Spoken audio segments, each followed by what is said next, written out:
Maya the Bee. Maya the Bee is an inspired story that, at the beginning, seems like a guide to the world of nature and insects. Maya, just as every other curious girl, stepped into the world bravely, and every day she discovered it more. The time has come for Maya to get out of her hive. With the help of Cassandra, she sees the world and starts getting her first life lessons. The very next day, he goes flying for the first time. She was amazed with the colors and the freedom given to her by flying. She likes the outer world way more than the bee town, so she decided never to go back to make honey. She realized she wasn't like the other bees, and she wanted to explore the world. When night came, she hid under a big leaf under a tree. When she woke up, she went on exploring simple things such as flower petals, drops of dew on the leaves. She is welcomed by Kurt, who lives inside a rose with his family. He gives her some rose honey. Maya started to compare the dark and stuffy life with the bees to the beautiful and spacious life inside a rose. Maya was restless, so she didn't stay there long. She landed on a lotus where a fly tried to kick her of the lotus, but Maya confronted her. She used some of the tips about life Cassandra gave her, and soon she got the fly's respect. Maya and the fly talked about the dangerous frogs, and right after they talked, a dragonfly appeared and snatched the fly. Even though Maya protested against it, the dragonfly swallowed the fly. She later on told Maya that the humans were used to using torture methods, but Maya didn't believe the dragonfly because her description of humans wasn't consistent with what Cassandra told her. She believed that the humans were perfect and her best friends. The next day it was raining, and that was the first time Maya felt nostalgic about the safety she had in the hive. Bees can't fly while it's raining, so Maya felt like a homeless wanderer. She craved the sun and thought about all the things she learned. While she was thinking about the sun, she met some new animals such as earthworm. She saw that earthworms had an excellent capability of surviving because they would just cut themselves in half and their body would regenerate itself.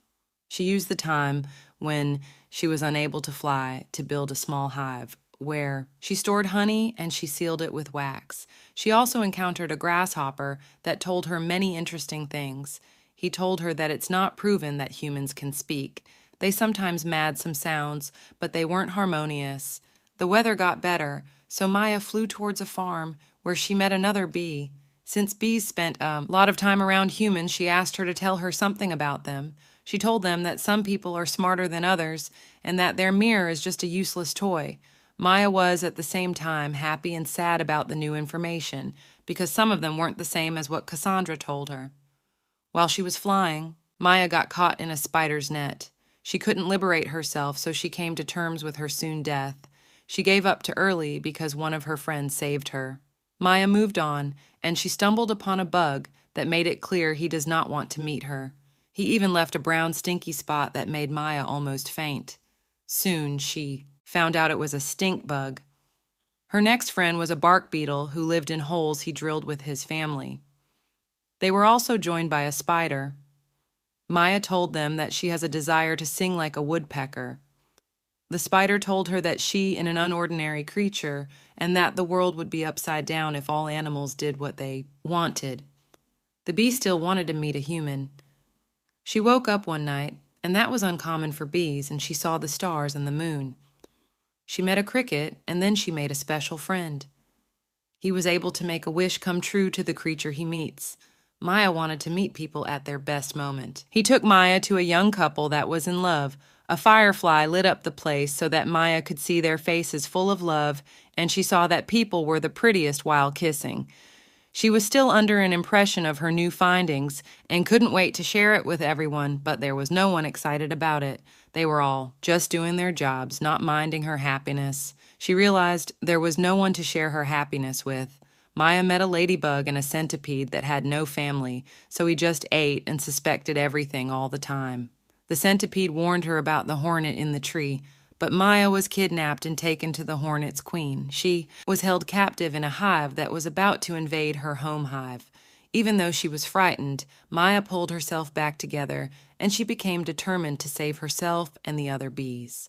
She punched through the wall with the help of a guardian hornet, who wasn't a bad person, but he was in love with the dragonfly. Maya gave him her address when he helped her. Despite the cold, Maya managed to fly to her hive and warn the queen about the attack. When the hornet army arrived and attacked, the bees defended themselves. Some of them were wounded and dead, but they managed to beat the hornets. They won because they fought like a family, faithful and together. They didn't celebrate the victory nor cried over the dead. They just kept on working while feeling proud about their victory. Maya showed once again that she was noble when she brought some water to a dying hornet. She stayed with him because to her he wasn't the enemy, he was just a living being who wanted to keep on living. The queen named Maya the assistant in managing the hive business, and she was proud that Maya didn't forget her bees and stayed faithful to her hive. Thanks for watching. Stay blessed.